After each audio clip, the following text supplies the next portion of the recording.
भगवान भोलेनाथ ने माता सती को एक बार दो बार नहीं बल्कि 3 बार कथा सुनाने का प्रयास किया है और तीनों बार मियां सती कथा नहीं सुन पाई। छोड़ देते आज मत करिए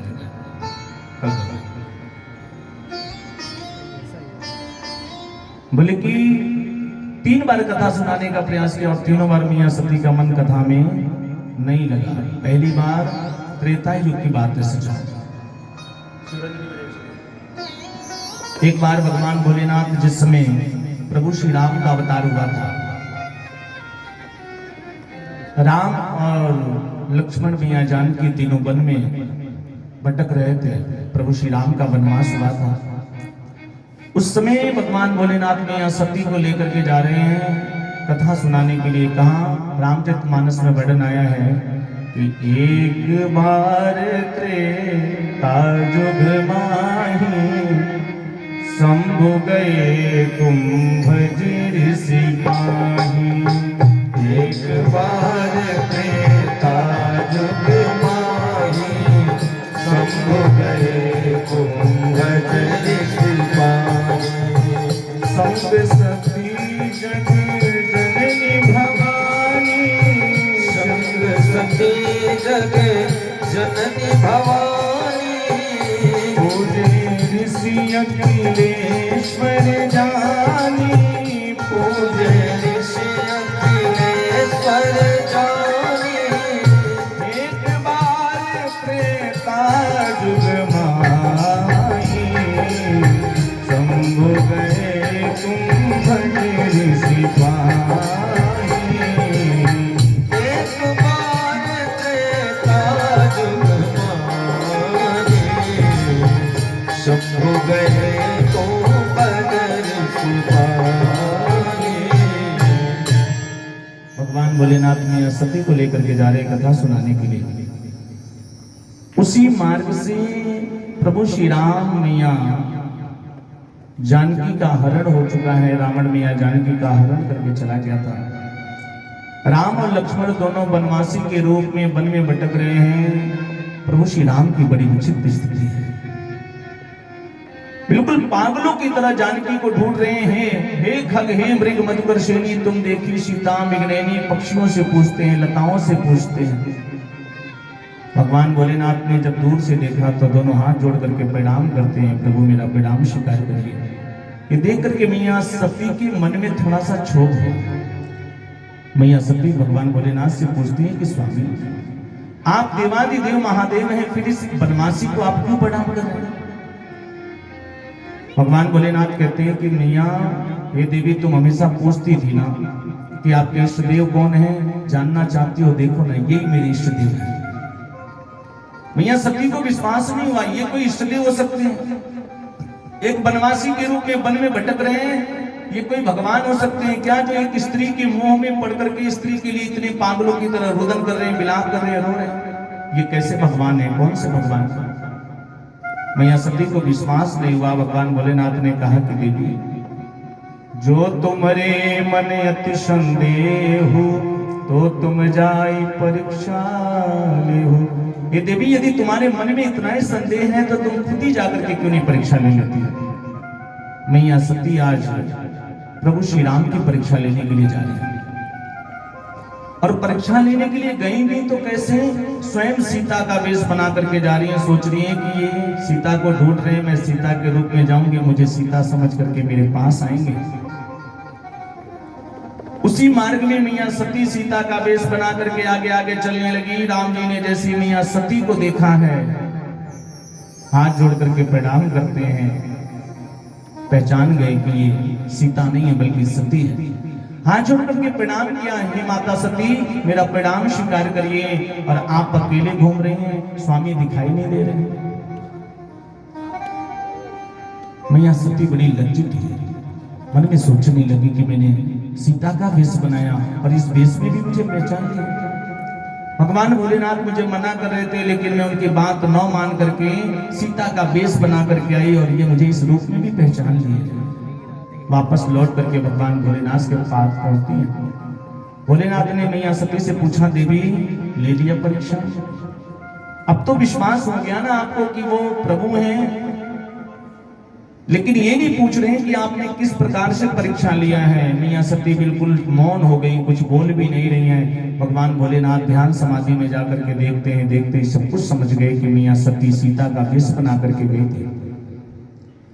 यहाँ पर भगवान एक हमको सूचना दे रहे हैं, संकेत दे रहे हैं।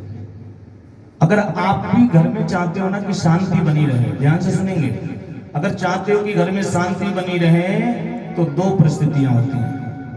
दुर्गेश भैया, अगर चाहते हैं ना कि घर में बिल्कुल शांति रहे तो या तो बिल्कुल मौन हो जाइए, शांत हो जाइए। मौन होने का मतलब, मान लीजिए दो पहलवान हैं, हो सकता है सामने वाले को या तो अपने लायक बना लीजिए, अपने अनुरूप बना लीजिए, थोड़ा सा को कम करिए, या तो उसे अपने लायक बना लीजिए। और वो अगर आपसे भी ज्यादा बड़ा पहलवान है, आपके लायक नहीं बन सकता है, तो आप सिलेंडर हो जाइए, बिल्कुल सड़ागत हो जाइए।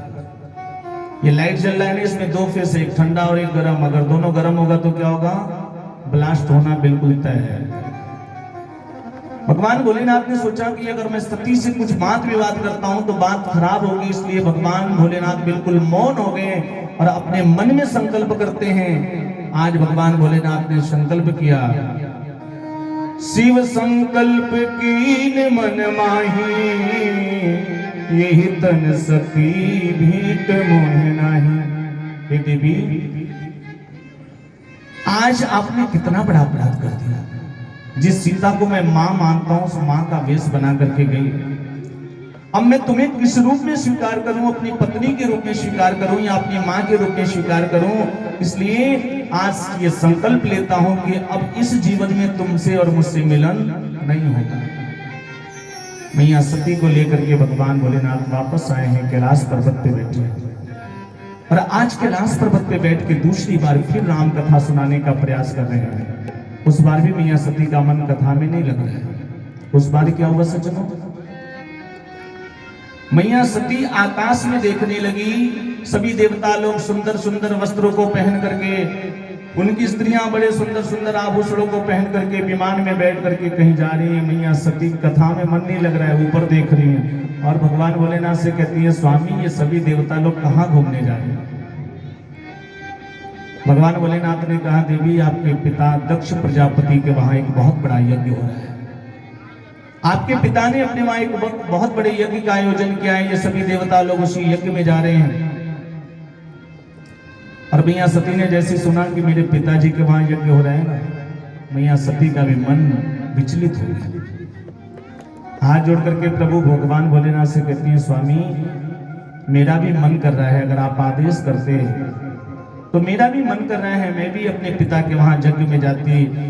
मेरी सारी बहनें आई होंगी, कभी कभी ऐसा होता है, ऐसा संजोग बनता है कि सभी लोग आती हैं, एक साथ इकट्ठी होती हैं।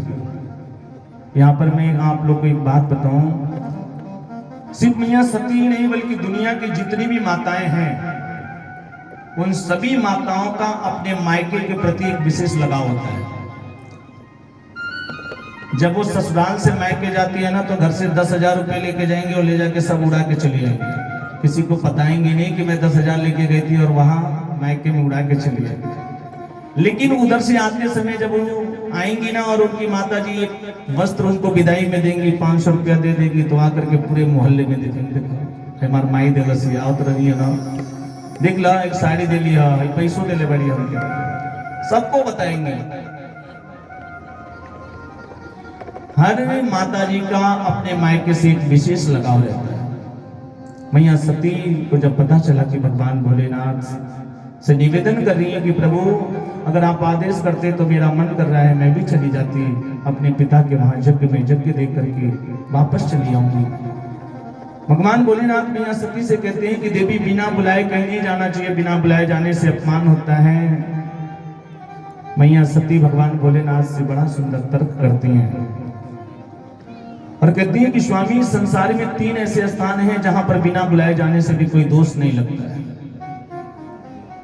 भगवान भोलेनाथ ने कहा, देवी यदि कोई अनादर करने की दृष्टि से निमंत्रण न दिया हो तो ऐसी जगह पे कदापि नहीं जाना चाहिए।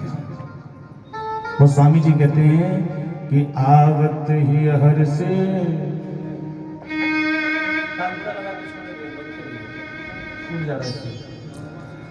अरे आवत ही हर से नहीं नैनन नहीं स्नेह और तुलसी बहा न जाए चाहे कंचन बरसे। अगर आप कहीं किसी स्थान पे जाते हो और आपको देख करके लोग वहां प्रसन्न ना होते हो, जब आप वहां से आने लगो तो आपके लिए लोग दुखी ना होते हो, ऐसे जगह पे कदापि नहीं जाना चाहिए, चाहे सोना ही क्यों ना बरस रहा हो। भगवान भोलेनाथ ने यहाँ सती से कहते हैं कि देवी बिना बुलाए कहीं जाने से अपमान होता है। आज बड़ी सुंदर बात कही। सबके दिल में समाना नहीं चाहिए,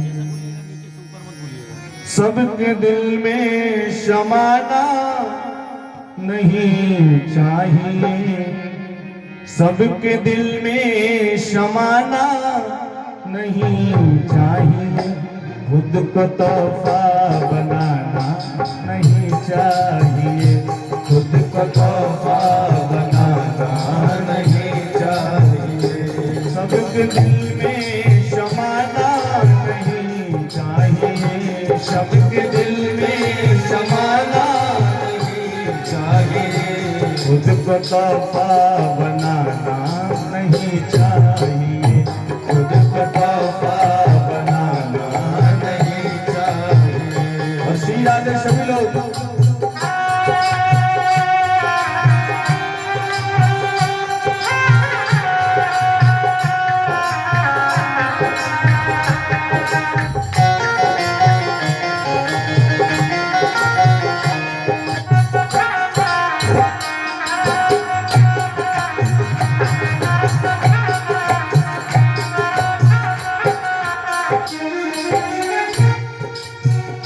जिस जगह जाके इंसान छोटा लगे, जिस जगह जाके इंसान छोटा लगे, जिस जगह जाके इंसान छोटा लगे, जिस जगह जाके इंसान छोटा लगे, उस बुलंदी पे जाना नहीं चाहिए, उस बुलंदी पे जाना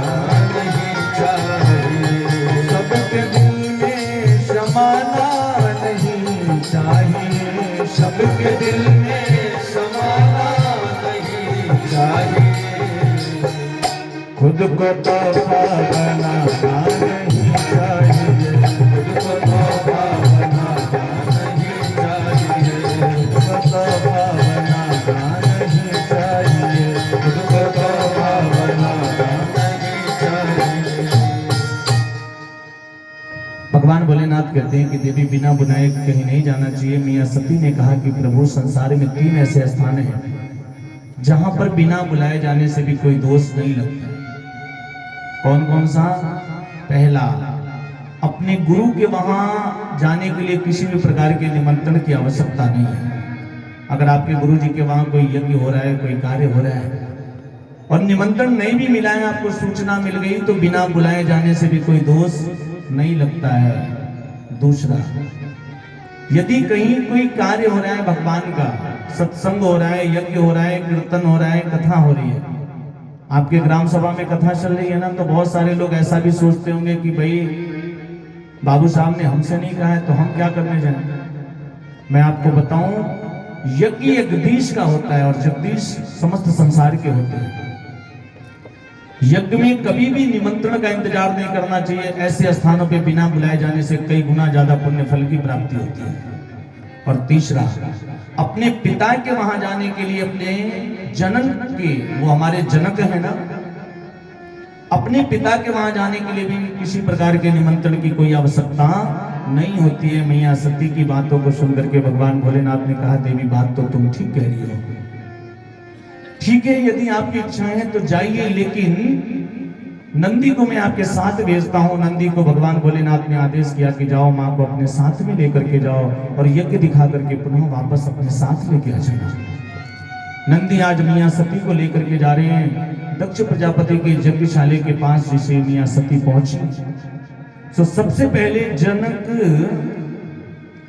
मैया सती के जनक दक्ष प्रजापति ने मैया सती को देखा और देखते ही मुंह घुमा करके खड़े हो गए। मन में सोचने लगे कि इसको तो मैंने बुलाया ही नहीं था, ये कहां से आ? और अगर ये आ रही है तो पीछे से वो पागल भी आ रहा होगा, क्योंकि दक्ष प्रजापति भगवान शंकर को अपना शत्रु समझता था। उनकी बहनों ने जब माता सती को देखा है ना, तो सारी बहनें अपना मुंह घुमा करके खड़ी हो गई। कोई भी माता सती से उनका क्षेम खबर नहीं पूछता है, कोई बात नहीं करता है। केवल मैया सती की माँ ने जब माँ सती को देखा है तो आकर के मैया सती को अपने हृदय से लगा करके पूछती है कि बेटी आओ ना, तुम कब आई हो? लिखा है कि सादर बहुरी मिली कि माता मैया सती की माँ आकर के मैया सती से बात करती है, उनको बिठाया है और अपनी माँ से मिलने के बाद मैया सती दक्ष प्रजापति के यज्ञशाली की परिक्रमा करती है।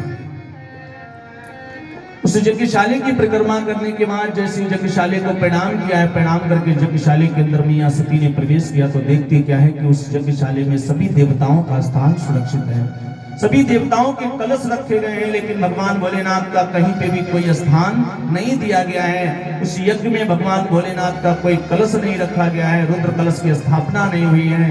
ये देख करके अपने पति का अनादर देख करके मैया सती को बड़ा क्रोध आया। मैया सती सोचने लगी कि भगवान भोलेनाथ ने मुझे मना किया था और मैं उनकी बात न मान करके यहाँ पर आई हूँ, और यहाँ आकर के अपने पति का इतना बड़ा अपमान देख करके मैं कौन सा मुंह लेकर के भगवान भोलेनाथ के पास जाऊँ? अगर मैं जाऊंगी वो मुझसे पूछेंगे तो मैं उनको क्या जवाब दूंगी? आज मैया सती अपने दोनों भुजाओं को उठाती है और वहां उपस्थित पूरी सभा को संबोधित करती है और कहती है कि हे देवता लोग, हे सभासदगण, हे मुनिगण, जिस किसी ने भी मेरे पति भगवान भोलेनाथ की निंदा अपने आंखों से देखी है या कानों से सुनी है, मैं सत्य कहती हूँ उन सभी लोगों को इसका परिणाम भुगतना पड़ेगा, क्योंकि भगवान भोलेनाथ सिर्फ मेरे पति ही नहीं अपितु समस्त संसार के पिता भी हैं। और इतना कहकर के मैया सती जैसी दक्ष प्रजापति की उस हवन कुंड में प्रवेश करना चाहती थी, अपने प्राणों की आहुति देना चाहती थी, अग्निदेव साक्षात प्रकट हो गए और हाथ जोड़ करके माता सती से कहते हैं कि मां, हे मां सती, ये इतना बड़ा अपराध मुझसे मत करवाइए। आप जैसे सती नारी को जलाने का सामर्थ्य मेरे अंदर नहीं है। तमाम सारे लोग इसी व्यासपीठ पे बैठ के कहते हैं कि मैया सती दक्ष प्रजापति के हवन कुंड में समाहित हो गई, लेकिन मैं आपको बता रहा हूं, अग्निदेव प्रकट होते हैं और कहते हैं मां, तुम्हारे जैसे सती नारी को जलाने का सामर्थ्य मेरे अंदर नहीं है, ये अपराध मुझसे मत करवाइए। उस समय क्रोध के मारे मैया सती का पूरा शरीर लाल हो गया है। माता सती अपने दाहिने पैर के अंगूठे को जमीन पे घिसना प्रारंभ करती हैं और इतनी जोर से घिसना प्रारंभ किया सज्जनों कि योग अग्नि को प्रकट किया है।